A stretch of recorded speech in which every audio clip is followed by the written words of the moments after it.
Congressman, great to see you again. Thank you.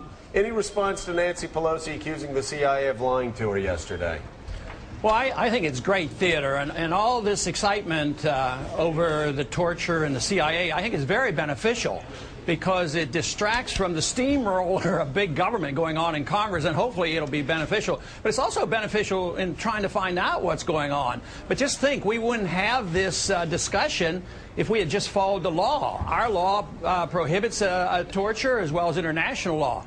But the fact that this discussion is here and who said what is good, I have no idea who's telling the truth, but I know it's very good for the country to get to the bottom of it. But unfortunately, sir, now the story is really about Nancy Pelosi and the Speaker of the House and what she knew when, instead of, quite frankly, perhaps the discussion and the exploration of what we need to be doing as a country, whether it be following the law pertaining to torture or changing the rules. Yes, I know there are some shortcomings, but overall I think it's a benefit because she might slow up on nationalizing health care and further nationalizing education. Maybe things will slow up because we are quickly socializing the country and spending ourselves into oblivion and bailing out all of Wall Street, so maybe that'll be a distraction from that. But you're right, maybe this will not lead to getting to the bottom of it because the administration's not all that interested in prosecuting the people who broke the law. You know, Ron, I'm writing a book, have written a book talking about the future of the conservative movement, and I tried to go back to figure out when the big mess began that led to this collapse. And there were a few people, Peter Walson at AEI, and even the New York Times article that was written in 1999 warning about Freddie and Fannie. A lot of warnings out there. Alan Greenspan also issued warnings. But I was stunned by reading a statement you made in the Banking Committee on September 10th, 2003. In fact, I reprinted the whole thing in my book. I want Americans who hear leaders saying every day, we could have never seen this coming. This was a shock. How did this happen? I want to read what you said 5 years before the collapse. The special privileges granted to Fannie and Freddie have distorted the housing market by allowing them to attract capital that they could not attract under pure market conditions. Like all artificially created bubbles, the boom in housing prices cannot last forever. When housing prices fall, homeowners will experience difficulty as their equity is wiped out. Furthermore, the holders of the mortgage debt will also have a loss.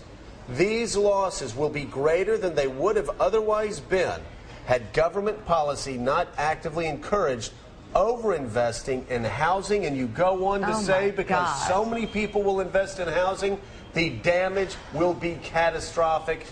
Congressman, how could it be that you knew this on the Banking Committee in 2003 and nobody else did until after the collapse? Well, I would think the easiest explanation is Washington, D.C. is permeated by Keynesian economic thinking. Very few even know the name Austrian economics and understand the business cycle. I was concerned about the building of the bubble since 1971 when gold was delinked from the dollar.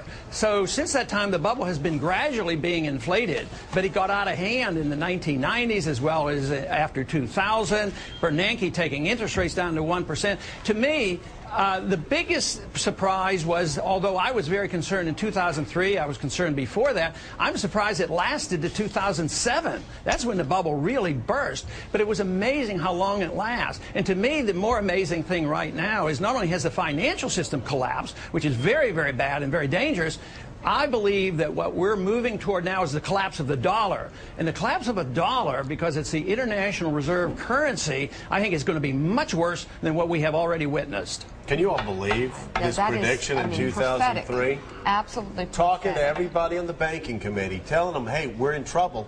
Let's not go this direction. Right. Or we're going to be in trouble. And then, you know, Ron, somebody that probably didn't vote for you, Columbia economist Jeffrey Sachs came on this show and said what we're doing now with these economic policies is rebuilding another bubble and creating debt, more debt.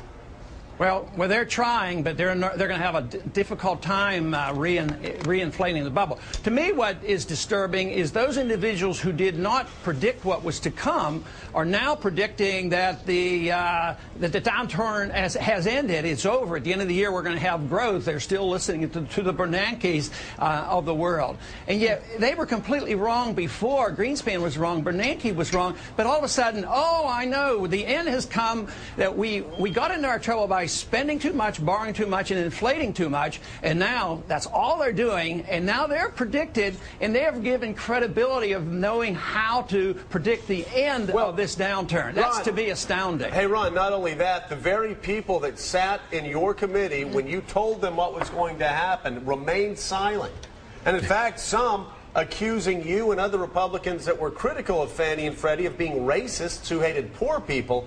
Those very people that missed all the warning signs were then put in charge of the trillion-dollar rescue. But Joe, you got to give them a little bit of credibility here on this argument, because I was still on the fringe back in 2003. Nobody cared what I was saying. Now at least I have 100 or 200 people who care, so I'm getting a little bit more attention.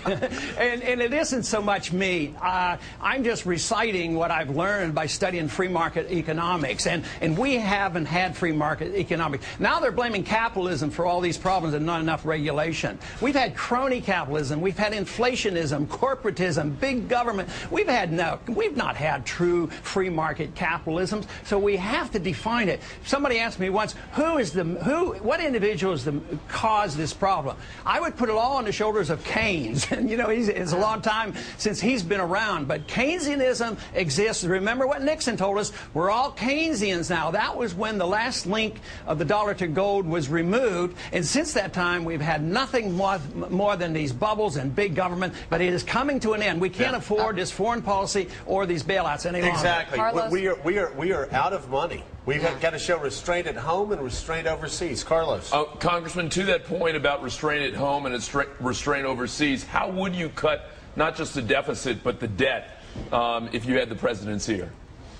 Well, I would start overseas because politically it's more palatable. Sometimes a conservative will come up and they'll have an amendment and cut 5% out of child health care. I don't believe in the government being involved in medical care, but that's not where I would cut. I would cut overseas spending. To operate our empire costs us $1 trillion. So I'd bring our troops home. I wouldn't be. We had this supplemental yesterday. The president asked for $84,000. What did the 84 billion? 84 billion. What did the Democrats do? They raised it by 14%, another $12 billion. The Republicans had one chance to cut. And they had one amendment, and they asked to increase it by $3 billion. Congressman Paul, but what else would you cut? Because as you just said, that wouldn't be enough. If you were just to cut defense spending, you still wouldn't get there. How about getting rid of the Department of Education and Department of Agriculture? Just go down the list. Get rid of it. Cut the budget in half. But everything that's not constitutional, that's a good place to start. And there's not much that we do that is. Congressman, thanks so much for being with us. Thank you. Great talk.